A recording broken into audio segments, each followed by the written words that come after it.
Halo para sedulur, ketemu lagi ya sama saya, seorang yang suka bacotin alur cerita film. Kali seperti biasa ya, saya akan mendongeng film yang berjudul Pengabdi Setan yang dirilis pada tahun 2017. Nah, film Pengabdi Setan ini menceritakan tentang sebuah keluarga yang diteror oleh setan dan penyembah sekte iblis yang ingin menjemput salah satu keluarga tersebut. Pokoknya semua teror setan yang mereka hadapi bermula dari ibunya yang telah meninggal, yang ternyata ibunya mereka ini adalah pemuja dari sekte penyembah iblis tersebut. Akankah keluarga itu selamat dari teror tersebut? Nah, untuk yang penasaran, simak video ini sampai habis ya.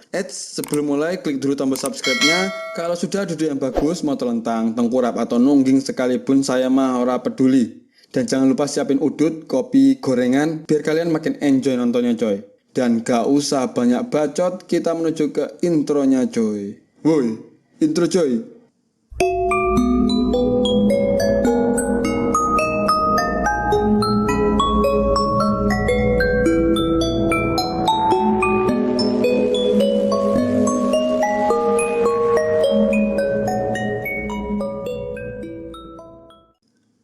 Film ini akan menceritakan seorang perempuan yang bernama Rini. Ia sendiri tinggal di pinggiran kota Jakarta di sebuah rumah tua milik neneknya yang bernama Rahma Saida. Dan Rini mempunyai sebuah keluarga tentunya ya. Ia memiliki ibu yang bernama Mawarni Suwono yang keadaannya sekarang sedang sakit keras.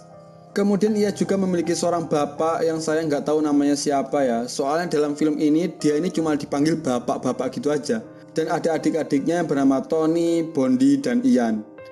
Kisah dibuka dengan masalah finansial keluarga mereka yang kehabisan uang untuk biaya pengobatan sakit sang ibu yaitu Mawarni. Penyakit yang begitu parah membuat Mawarni tak mampu menggerakkan tubuhnya dan hanya berbaring di tempat tidur. Bahkan untuk memanggil dan meminta bantuan saja, Mawarni harus membunyikan lonceng.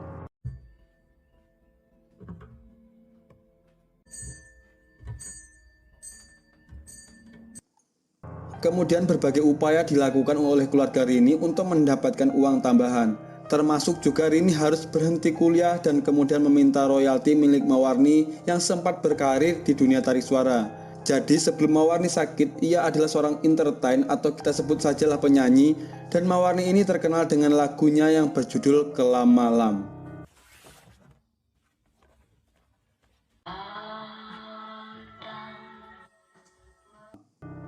Sebelum akhirnya jatuh sakit selama 3,5 tahun tanpa diketahui penyebabnya. Namun akibat sakitnya ini, karir Mawarni kian lama kian meredup sehingga sudah tidak bisa menghasilkan royalti lagi.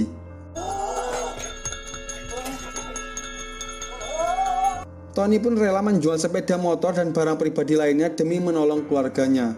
Malam harinya, kita diperlihatkan Rini menghampiri kamar ibunya karena mendengar lonceng yang dibunyikan Mawarni.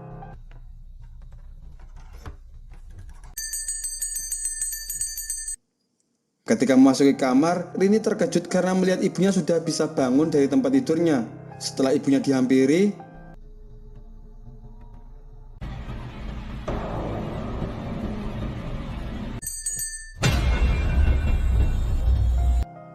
dan itu hanya mimpinya Rini ternyata coy. Nah, setelah bangun tiba-tiba kejadian seperti di dalam mimpi tadi terjadi coy, dimana ia mendengar lonceng dari arah kamar ibunya. Dan upaya keluarga untuk membuat sang ibu sembuh dari penyakitnya gagal setelah Rini menemukan sang ibu terjatuh di lantai kamarnya dan Mawarni menghembuskan napas terakhir.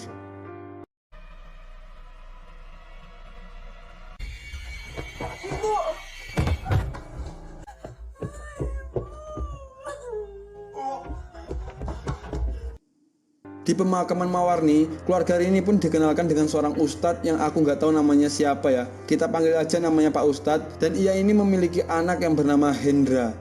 Kemudian Hendra dan Rini berkenalan. Aku Hendra, anak Pak Ustadz. Malamnya di rumah Rini, Pak Ustadz dan para warga setempat mengadakan pengajian atas kematian Mawarni. Singkat cerita, setelah kematian Mawarni, bapaknya pun pamit pergi ke kota untuk menggadai rumah mereka sekaligus mencari pekerjaan untuk memenuhi kebutuhan hidup mereka. Kematian Mawarni ternyata jadi awal coy dari teror di rumah keluarga Rini ini. Mereka didatangi oleh sosok yang menyerupai sang mendiang ibu. Seperti Tony yang mendengar bunyi bel dari kamar ibunya. Juga Bondi dan Ian yang melihat penampakan-penampakan dari sang ibu.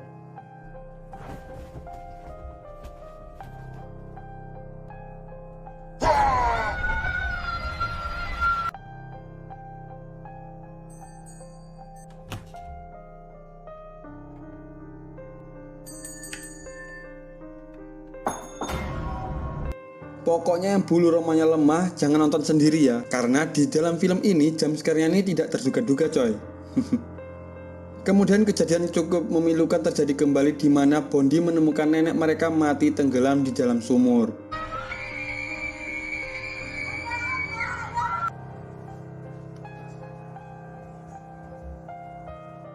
Lalu di kamar neneknya, Rini menemukan sepucuk surat yang ditujukan ke Budiman Sailendra, yaitu seorang penulis dan ahli spiritual. Kemudian Rini pun pergi mengantarkan surat itu ke rusun tempat tinggal Budiman bersama Hendra.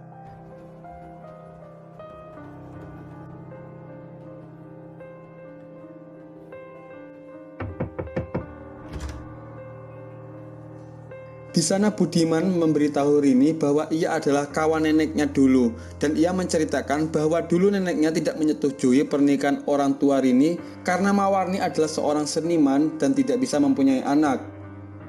Oleh karena itu, Mawarni diketahui telah mengikuti sebuah sekta pemuja setan demi mendapatkan keturunan. Waktu bapak kamu menikah dengan ibu kamu, nenek kamu tidak setuju. Dan ibu kamu tidak bisa memberikan keturunan. Jadi berdoa kepada siapa? Iblis.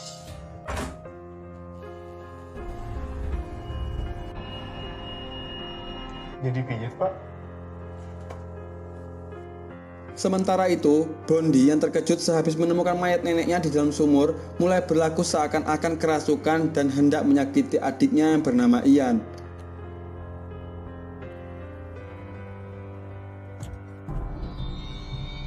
Setelah itu Ian mulai dihantui oleh arwah neneknya yang ia lihat menghampiri Bondi dan mencoba menangkapnya dengan berpura-pura bermain peta umpet. Kemudian Tony yang membaca majalah maya pemberian Budiman yang memiliki artikel mengenai pengabdi setan dan ia memberitahu Rini. Tony membicarakan mengenai hubungan ibu mereka dengan sekta pengabdi setan dan kemungkinan adik mereka Ian akan diambil oleh sekta tersebut setelah berumur 7 tahun. Tetapi Rini ini tidak menggubrisnya coy, dan tidak mempercayai hal-hal semacam itu. Kota-kota ada kelompok sekte pemuja setan. Anak terakhir 7 tahun. Anak terakhir yang dihasilkan dari ikut sekte itu harus diserahkan ke sekte kalau sudah berumur 7 tahun. Dan malamnya Rini mengalami kejadian-kejadian menyeramkan dan ia percaya apa yang dikatakan Tony tadi. Setelah mengalami beberapa kejadian menyeramkan, mereka pun memanggil sang ustadz untuk memeriksa rumah mereka. Dan mereka pun dinasihati oleh Pak Ustadz untuk lebih banyak beribadah, karena rumah yang jarang digunakan untuk beribadah sangat disukai oleh makhluk halus. Kalian sholat kan? Karena semua makhluk takut kepada Allah. Malam harinya, saat Rini sedang sholat, ia diteror oleh hantu Mawarni yang membuat Rini sangat ketakutan. Kemudian ia dan adik-adiknya berlari ke rumah Pak Ustadz untuk meminta tolong dan menumpang nginap di sana.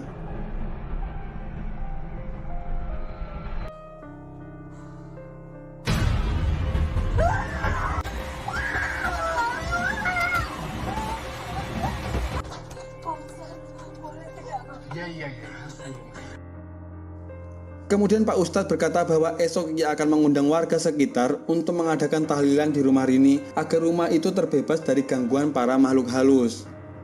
Pada siang harinya ketika Rini dan Tony berdiskusi tentang masalah hal-hal gaib yang berada di rumahnya itu, tiba-tiba Hendra dihubungi oleh Budiman yang dimana Budiman menyuruh mereka untuk datang ke tempatnya. Akan tetapi Hendra memutuskan untuk sendiri saja pergi ke rumah Budiman dan Rini disuruh untuk menjaga adik-adiknya saja.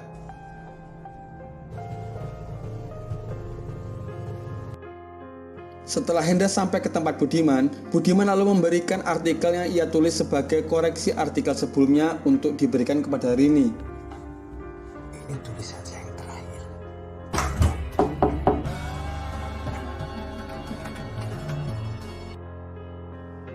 Kemudian di perjalanan pulang, tanpa sengaja Hendra melihat sebuah penampakan menyeberang ke jalan, yang pada akhirnya motor Hendra oleng, kemudian Hendra terjatuh dan badannya tertindas truk. Sungguh mengenaskan coy.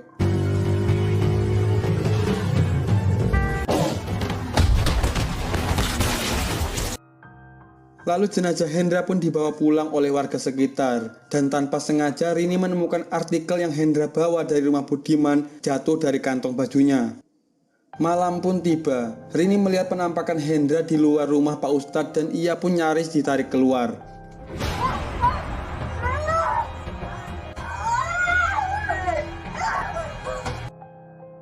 Sedangkan di sisi lain, sang ustadz hanya memperhatikan dengan rasa takut dan tidak bisa berbuat apa-apa karena anaknya telah meninggal akibat ikut campur dengan urusan keluarga Rini. Saat kepanikan terjadi, bapak mereka pun datang ke rumah Pak Ustadz dan membawa mereka pulang. Lalu saat di rumahnya, Rini menceritakan kejadian yang terjadi selama bapaknya tidak berada di rumah. Si bapak menangis saat diberitahu bahwa ibunya telah meninggal akibat tenggelam di dalam sumur. Saat Rini hendak menanyakan ke bapaknya mengenai pembicaraan orang tuanya di malam Mawarni meninggal, Ian yang sedang buang air kecil di dekat sumur ditarik oleh arwah neneknya ke dalam sumur. Mengetahui Ian tenggelam, bapaknya pun langsung berlari menyelamatkannya dan terjun ke dalam sumur itu.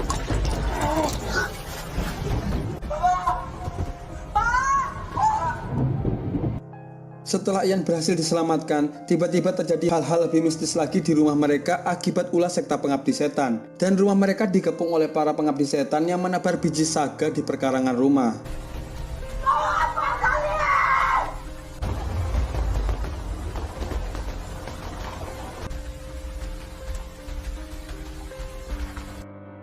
Di dalam rumah, Rini, Tony, dan bapaknya terkunci di lorong tangga akibat ulah nenek mereka. Sedangkan Ian ditarik oleh nenek mereka. Nah, kalian bingung kenapa malah si nenek yang menteror mereka, padahal yang bergabung di sekta pengabdi setan ini ibunya. Nanti bakal saya jelaskan coy, santuy ya, santuy. Oke lanjut. Lalu sang bapak memohon maaf kepada ibunya dan istrinya. Sedangkan Bondi berusaha menyelamatkan Ian dan menggagalkan usaha neneknya untuk mengambil Ian. Dan para pengabdi setan pun pergi, lalu rumah pun kembali tenang. Ya. Mereka sudah pergi. Semua sudah pergi. Setelah keadaan tenang, sang bapak menjelaskan bahwasannya mereka harus meninggalkan rumah itu dan pindah ke sebuah rusun di kota. Keesokan harinya, keluarga Rini sudah bersiap untuk pindah ke rusun dan menunggu mobil untuk menjemput mereka. Akan tetapi tidak ada yang menjemput mereka sampai petang dan sang ustadz pun datang untuk meminta maaf bahwa ia tidak bisa membantu mereka waktu itu, dikarenakan ia pun ketakutan sehabis kehilangan sang anak Hendra. Lalu sang ustadz meminta izin untuk menemani mereka menunggu mobil yang akan menjemput mereka. Sekalian keluarga Rini pun menunggu waktu ulang tahun Ian yang ke-7 di tengah malam nanti. Saat tengah malam, Rini pun terbangun dan mengingat artikel Budiman yang dibawa Hendra dan menceritakannya ke Tony. Saat mereka berbincang-bincang perihal artikel itu, sang bapak digentayangi oleh arwah Marwani. Sedangkan di sisi lain, Bondi menemukan Ian berbicara bahasa asing sambil melihat ke jendela, padahal sebelumnya Ian ini bisu coy. Saya pas ngeliat Ian cengar-cengir gini ngeri juga cok. Ditambah saya nontonnya ini pas malam hari, sendirian pula. Anjir. Lalu Rini, Tony, Bondi, dan bapak mereka pun bersembunyi di kamar neneknya. Dan akhirnya mereka tahu bahwa mayat-mayat telah bangkit dari pemakaman dan berusaha mengambil Ian. Gila nggak tuh? Pocongnya ramai coy, kayak orang demo. Setelah lari kocar-kacir karena dikejar para pocong demo itu, keluarga Rini pun menemukan sang ustadz sudah wafat karena ditusuk-tusuk pocong itu. Dan Ian berjalan ke kerumunan mayat hidup itu bersama Mawarni. Yang kemudian para mayat hidup itu mengepung rumah dan masuk melalui pintu dapur. Namun beruntung pocong-pocong demo itu ditahan oleh arwah nenek mereka, yang ternyata selama ini telah mencoba untuk menjaga mereka dengan mencoba membunuh Ian. Dan pada akhirnya Budiman pun sampai dan membawa keluarga Rini pergi dari tempat itu.